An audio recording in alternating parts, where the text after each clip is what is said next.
എന്തായാലും ഒരുപാട് സ്ഥലങ്ങൾ ഈ ജീവിതത്തിനിടയ്ക്ക് വിസിറ്റ് ചെയ്തിട്ടുണ്ട്. അതിൽ ഇഷ്ടപ്പെട്ട മനസ്സിൽ തങ്ങി നിൽക്കുന്ന ഒരു സ്ഥലം ഏതാണ്? മനസ്സിൽ തങ്ങി നിൽക്കുന്നതെന്ന് പറഞ്ഞാൽ ഇത് ബോംബെ തന്നെയാണ്.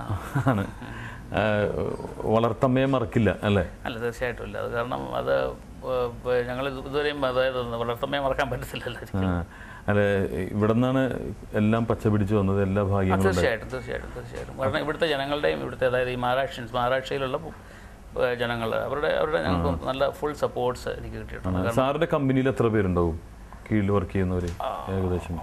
അങ്ങനെ പറഞ്ഞു കഴിഞ്ഞാൽ അത് ഞങ്ങളുടെ 10-12 പ്രോജക്ട്സ് ഉണ്ട്. അത് കാരണം നമുക്കത് അങ്ങനെ പറയാൻ പറ്റത്തില്ലാത്ത ഒരു സ്റ്റേജാണ്. ടെക്സ്റ്റൈലിൽ ഞങ്ങളുടെ ഒരു 100-150 പേര് വർക്കുന്നത്, 200-220 ആൾക്കാർ, 250 കുടുംബങ്ങൾ കഴിയുന്നുണ്ട്. വീവേഴ്സ് ആയിട്ടൊക്കെ ആയിട്ട് 200-250 വർക്കേഴ്സ് ഉണ്ട്. പിന്നെ നമ്മുടെ ഈ ലോജിസ്റ്റിക് പ്രോജക്ട്സിൽ അത് ഡിഫറെൻറ്റ് ഇതാണ്. അതിനകത്ത് ഞങ്ങൾ കോൺട്രാക്ട് ബേസിസിലാണ് വർക്ക് കൊടുക്കാറുള്ളത്. അപ്പോൾ ഞങ്ങൾക്ക് ഓരോ സൈറ്റിലും 10-20 കോൺട്രാക്ടേഴ്സ് ഉണ്ട്. അപ്പോൾ ആ ഓരോ കോൺട്രാക്ടേഴ്സിനും 100-100 ലേബേഴ്സ് ഉണ്ട്. പിന്നെ അപ്പോൾ അങ്ങനെ അവരും സബ് വർക്കായിട്ടൊക്കെ കൊടുത്തിട്ട് ഞങ്ങളതിൻ്റെ മേജർ വർക്ക്സ് എന്ന് പറഞ്ഞാൽ മെയിൻ കോൺട്രാക്ട്സ് കൊടുക്കുകയാണ് പണികൾ.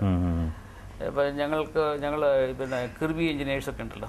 കിർബി ഒരു ലിമിറ്റഡ് കമ്പനിയാണ്. ഞങ്ങൾ പ്രീ എഞ്ചിനീയറിംഗ് സ്ട്രക്ചേഴ്സാണ് ചെയ്യുന്നത്. ഈ സ്ട്രക്ചേഴ്സ് എന്ന് പറഞ്ഞു കഴിഞ്ഞാൽ ഞങ്ങളുടെ ഓരോ വെയർ ഹൗസിൻ്റെ minimum area of 1 godown is, അതായത് 1 warehouse is 60,000 square feet ആണ്. 1.5 ഏക്കറിനകത്താണ്. 1.5 ഏക്കറിനകത്ത് 4 സപ്പോർട്ട് കാണും. അതിനകത്ത് വണ്ടി കയറി കഴിഞ്ഞാൽ അവരുടെ ലോഡിങ് അൺലോഡിങ് കഴിഞ്ഞിട്ട് ആ വണ്ടി ഇറങ്ങി വരും. ടോട്ടലി കമ്പ്യൂട്ടറൈസ്ഡ് ആയിരിക്കും ടോട്ടൽ സിസ്റ്റംസ് കമ്പൗണ്ടിനകത്ത് ചെന്ന് കഴിഞ്ഞാൽ.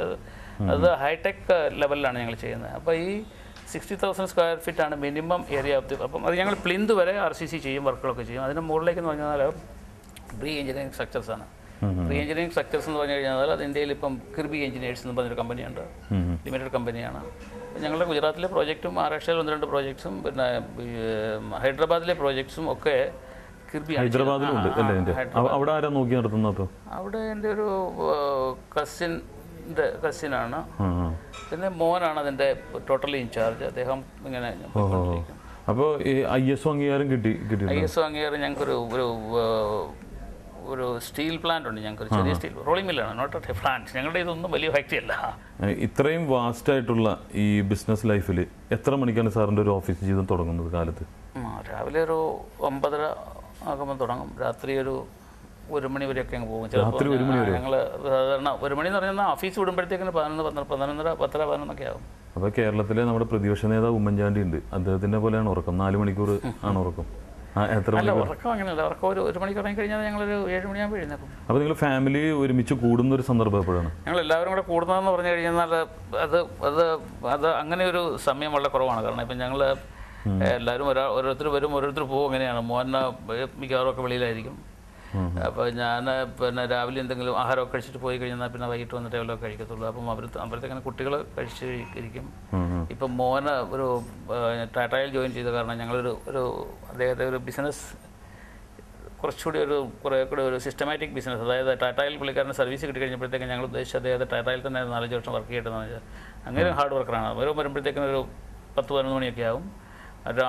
രാവിലെ പോകും. അപ്പോൾ അത് കാരണം എല്ലാവരും കൂടെ കൂടി ഇരുന്നിട്ടുള്ള ആ ദിവസങ്ങൾ ഇരിക്കുന്ന ദിവസങ്ങൾ വളരെ കുറവാണ്. അല്ല, അപ്പോൾ ഓമന ചേച്ചി പരിഭവപ്പെടാറില്ലേ ഏതെങ്കിലും ഒരു ദിവസം ഒന്നിച്ച് കൂടി? അല്ലാതെ ഓമനയ്ക്ക് എല്ലാവരെയും കാണാൻ പറ്റും, എല്ലാവരും കാണും. ഞങ്ങളിപ്പോൾ ഞാൻ രാവിലെ ഇറങ്ങിപ്പോയി കഴിഞ്ഞാൽ മോൻ മറ്റടുത്ത് വേറെ സർവീസ് ചേച്ചിയാണ് എല്ലാവരും കാണുന്നത്. ഞങ്ങൾ അങ്ങോട്ടും ഇങ്ങോട്ടൊക്കെ കാണുന്നതൊക്കെ പറഞ്ഞു കഴിഞ്ഞാൽ ഇടയ്ക്കിടയ്ക്കൊക്കെ കാണുകയുള്ളൂ. എല്ലാവരും വൈകിട്ട് ഒരു 10 മണിക്ക് ശേഷം എല്ലാവരും ഒരുമിച്ച് ഇവിടെ വീട്ടിലുണ്ട്. ശരിക്കും എന്നാണ് ഒരു അവധി ഉള്ളത് ഈ മൊത്തം ബിസിനസ്സിന്? ഒരു അവധി ദിവസം എന്ന് പറയാനില്ലേ? അങ്ങനെ ഒരു ലീവ് എന്ന് പറഞ്ഞു കഴിഞ്ഞാൽ ഞങ്ങളുടെ ഭിവണ്ടിയിലുള്ള പ്രോജക്റ്റുകളൊക്കെ എന്ന് പറഞ്ഞു കഴിഞ്ഞാൽ ഫ്രൈഡേ ആണ് നമുക്കവിടെ. അത് ഈ പവർ സപ്ലൈ പവർ വന്ന് ഭിവണ്ടിയിൽ മുഴുവൻ കട്ട് ചെയ്യുന്ന ദിവസം അതാണ്. പവർ ഇല്ലാത്ത ദിവസം MSEBയുടെ ഒക്കെ സർവീസസ് എന്നാണ്. അത് കാരണം ഞങ്ങളത് ഫ്രൈഡേ ഹോളിഡേയ്സ് ആണ്. ബോംബെയിലൊക്കെ നമ്മളുടെ സൺഡേ ഹോളിഡേയ്സ് ആണ്. ഞങ്ങളുടെ മെയിൻ ഓഫീസ് നമ്മളുടെ ഇവിടെ താനയിലാണ്.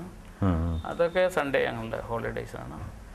അപ്പോൾ ശരിക്കും പറഞ്ഞാൽ ജീവിതത്തിൽ ഒരു നിമിഷം പോലും വേസ്റ്റ് ചെയ്യാത്ത ഒരു വ്യക്തിയാണ് MI ദാമോദരൻ. വേസ്റ്റ് ചെയ്യാൻ സമയം കിട്ടുന്നില്ല. പക്ഷേ എനിക്ക് കുറച്ച് ദിവസമൊക്കെ അങ്ങനെ ഞാൻ വളരെ മടിയനാണ്. പക്ഷേ എന്നിരുന്നാൽ തന്നെയും മടിയനായ കാരണം കൂടുതൽ ജോലി ചെയ്യുമ്പോഴത്തേക്കും ഇതാണ് എനിക്ക് മനസ്സിലാകാത്തത്. ഇത്രയും വർക്ക് ചെയ്തിട്ട് മടിയനാന്ന് പറയുന്നു, ഇത്രയും വലിയ ബിസിനസ് ചെയ്തിട്ട് ചെറുതാണെന്ന് പറയുന്നു. ഒരു എളിമ ഒരു മുഖമുദ്രയാക്കി മാറ്റിയിരിക്കുകയാണ്. എന്തായാലും ഇത്രയും നേരം ഞങ്ങളോട് സഹകരിച്ചതിന് വളരെയധികം സന്തോഷമുണ്ട്. യഥാർത്ഥത്തിൽ ബിസിനസ് സ്റ്റാറിന് അനുയോജ്യനായ ഒരു വ്യക്തിയാണ് പരിചയപ്പെട്ടത്. പുതിയ തലമുറയ്ക്ക് എന്തായാലും ഇതൊരു മാതൃകയാണ്. ഈ പ്രോഗ്രാം പുതിയ തലമുറയ്ക്ക് വേണ്ടിയിട്ടുള്ളതാണ്. അപ്പോൾ ഇതുപോലെ ജീവിതത്തിൽ വിജയഗാഥ രചിച്ചവരുടെ ജീവിത ചരിത്രം എടുത്ത് പഠിച്ചാൽ ഇതൊരു ടെക്സ്റ്റ് ബുക്കാക്കി മാറ്റുകയാണെങ്കിൽ നിങ്ങൾക്കും ജീവിതത്തിൽ വിജയിക്കാൻ സാധിക്കും. നിങ്ങൾക്ക് മാത്രമല്ല, നമുക്ക് എല്ലാവർക്കും, മലയാളികളായ എല്ലാ പുതിയ തലമുറയ്ക്കും വിജയിക്കാൻ സാധിക്കും.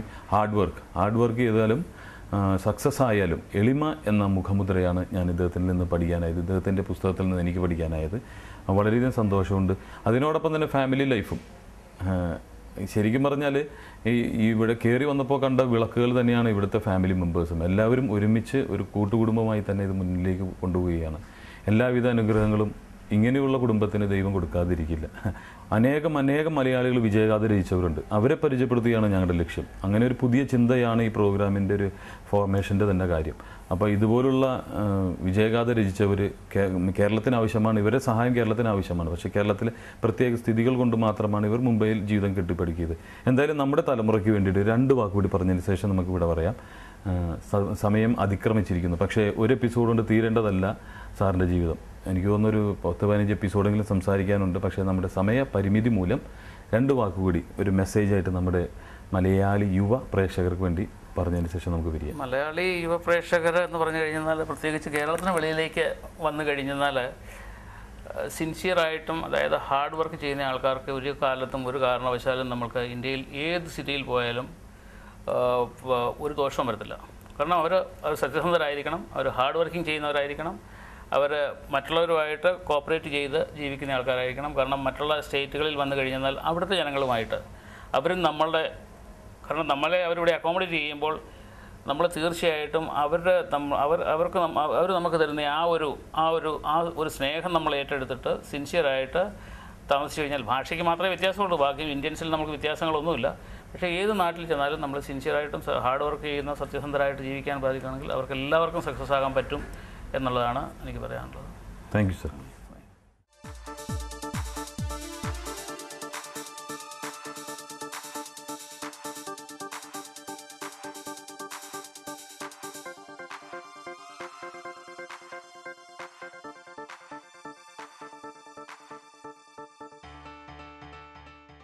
ഇനി പ്രേക്ഷകർക്കുള്ള ചോദ്യത്തിനുള്ള സമയമായി. കൃത്യമായിട്ട് ഉത്തരം പറയുകയാണെങ്കിൽ ബിസിനസ് സ്റ്റാറിൻ്റെ വക സമ്മാനമുണ്ട്. 1 മണിക്കൂറിനുള്ളിൽ ഞങ്ങൾ പറയുന്ന ഫോൺ നമ്പറിൽ വിളിച്ചറിയിക്കുക. ചോദ്യം ഇതാണ്: ശിവഗിരി എന്ന തീർത്ഥാടന സ്ഥാനം ഏത് ജില്ലയിലാണ്? ഒരിക്കൽ കൂടി ഞാൻ ചോദ്യം ആവർത്തിക്കുകയാണ്. ശിവഗിരി എന്ന് പറയുന്ന തീർത്ഥാടന സ്ഥലം ഏത് ജില്ലയിലാണ്? ഞങ്ങളെ വിളിക്കേണ്ട ഫോൺ നമ്പർ 0484-231-7782 അല്ലെങ്കിൽ 83. ഫോൺ നമ്പർ ഒരിക്കൽ കൂടി 0484-231-7782 അല്ലെങ്കിൽ 83.